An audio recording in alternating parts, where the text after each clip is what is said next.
Shifokorlik kasbining qanchalik mas'uliyatli ekanligini va o'zgalar dardi bilan yashash kerakligini yaxshi anglagan qahramonimiz bugun o'z faoliyatini muvaffaqiyatli olib bormoqda. Endometrioz, erta tuxumdon yetishmovchiligi muammosi bilan kelgan ayollarda ham yaxshi natijalarga erishmoqda. Uning shiori birorta ham imkoniyatni boy bermaslik.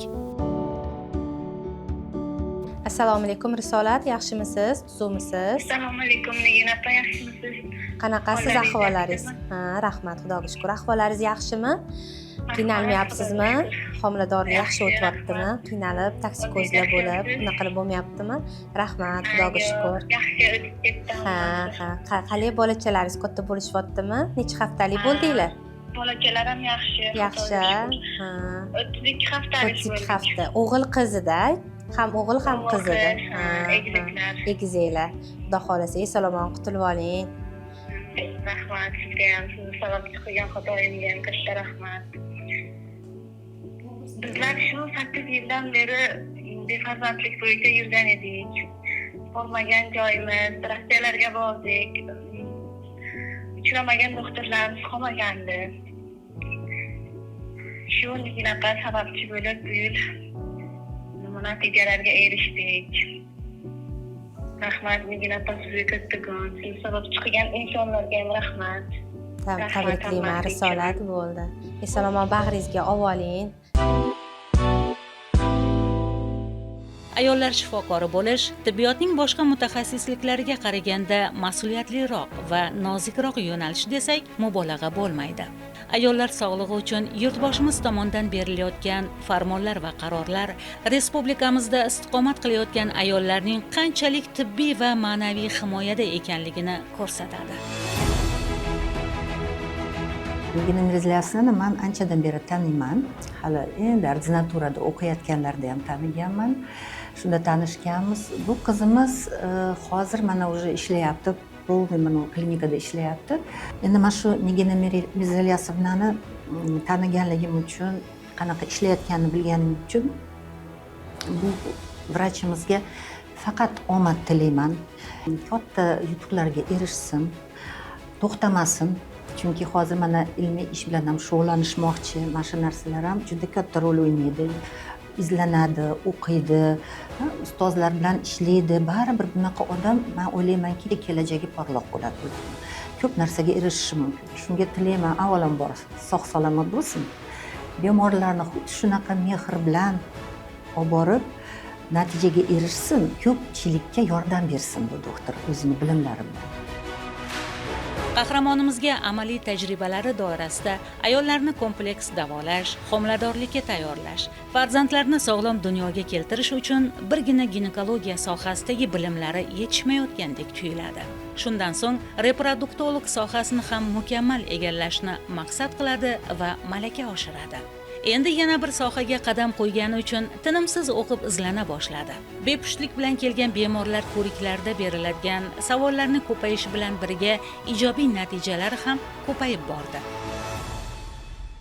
Juda ham gрамотный vrach, o'zini ishini ustasi, xushmuomalali, ya'ni patsientlar bilan patsientlarni tilini tez topadigan va o'zini ishini sidqi dildan bajaradigan mutaxassis deb bilaman. Nafaqat ishda, balki men eshitaman, ularni oilalarida ham juda ham yaxshi ayol, yaxshi ona sifatida taniymiz.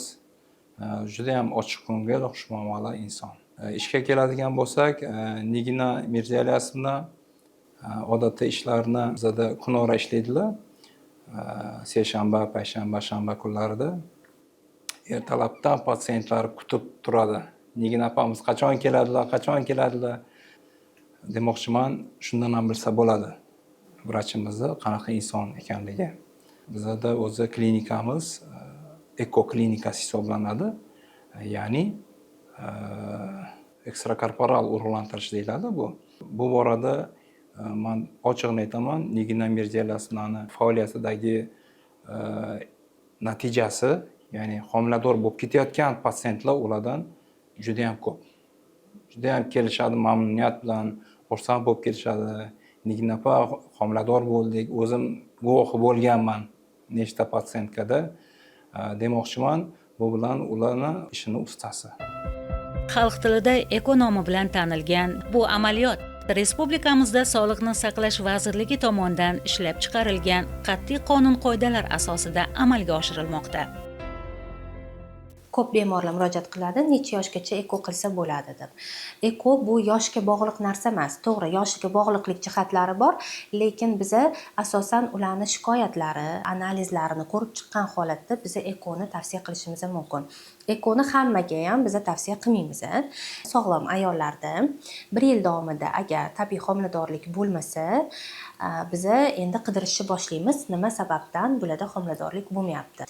Va birinchi navbatda gormonal fon tekshiriladi, ularni to'g'rilanadi. Ya'ni birinchi navbatda shu shikoyatlardan eshitishni boshlaymiz. O'sha shikoyatlarni yig'ib chiqqan holatda biza kerakli analizlarni topshirtirib, albatta birinchi navbatda sababini aniqlaymiz. Lekin sababini aniqlaganimizdan keyin agar sababga, ya'ni eko qilishga hojat bo'ladigan sabab topmasak, unda tabiiy yo'l orqali, ya'ni homiladorlikka tayyorgarlikni boshlaymiz.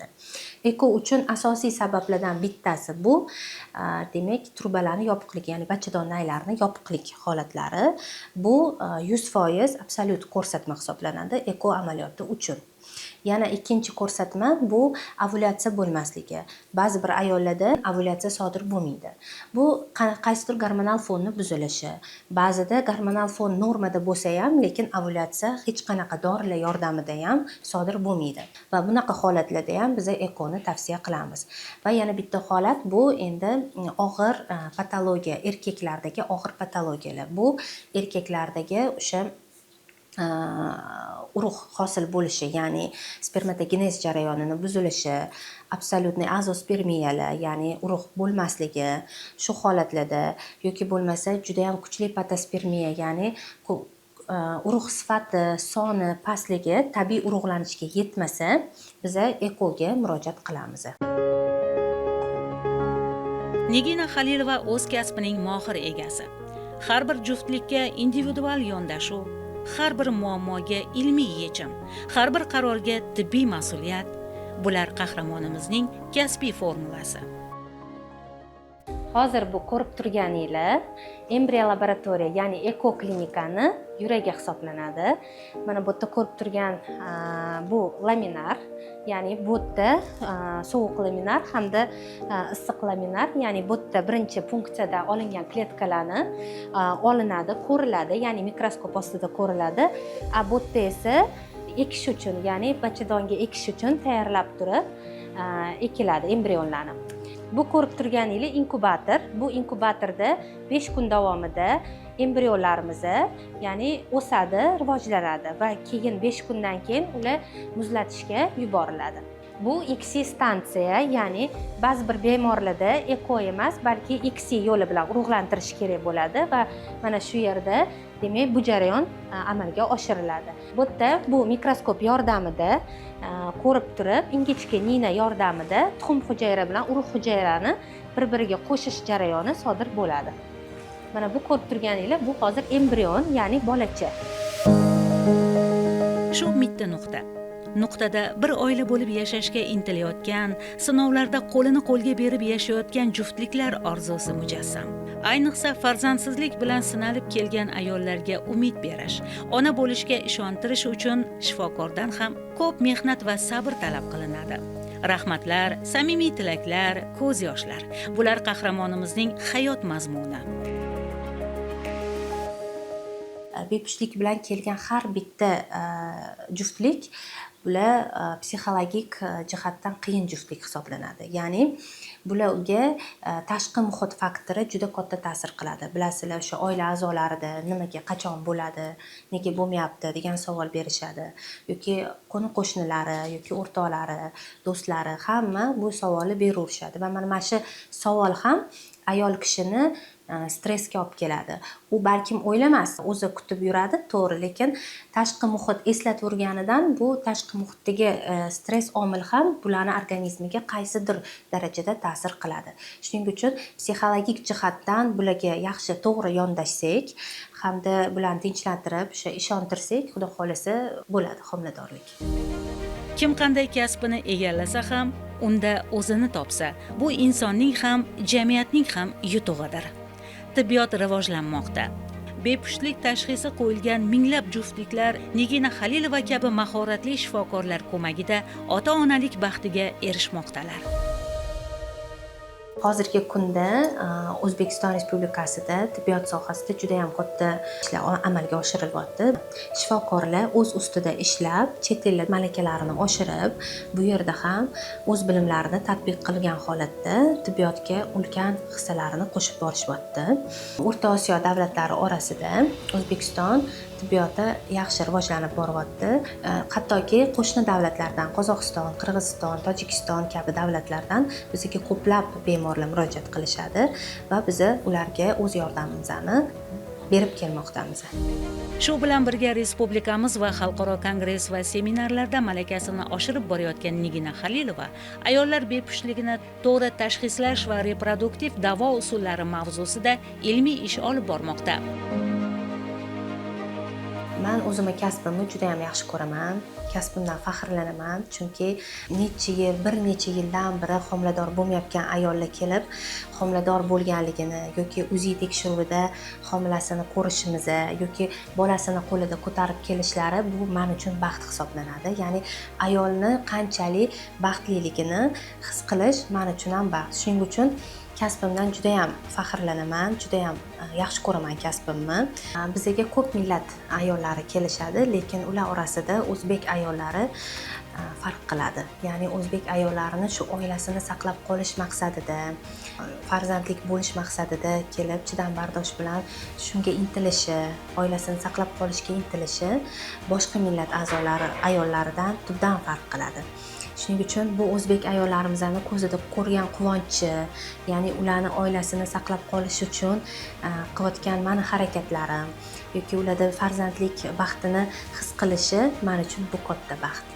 Va men shu jarayonda shu kasbni tanlaganimdan juda ham faxrlanaman. Fikrimiz yakunida ginekolog reproduktolog Nigina Halilova haqida har bir ayol dardini o'ziniki qilib olgan, qalbida minglab hikoyalarni saqlab kelayotgan, o'z kasbining chin ma'nodagi egasi deya olamiz. Bir insonni shod qilish, Ka'bani obod qilish kabi muqaddas amaldir deydi dono xalqimiz. Ayollar sog'lig'i uchun qilinayotgan mehnatlaringiz, tibbiyot yo'lidagi ilmiy va amaliy faoliyatingiz uchun tashakkur deymiz. Sizday shifokorlar bor, jamiyatimizda sog'lom ayollar yashaydi. Kelajakka jismonan va ma'nan yetuk farzandlar tarbiyalab beradilar. Ezgulik yo'lida olg'a bosavering.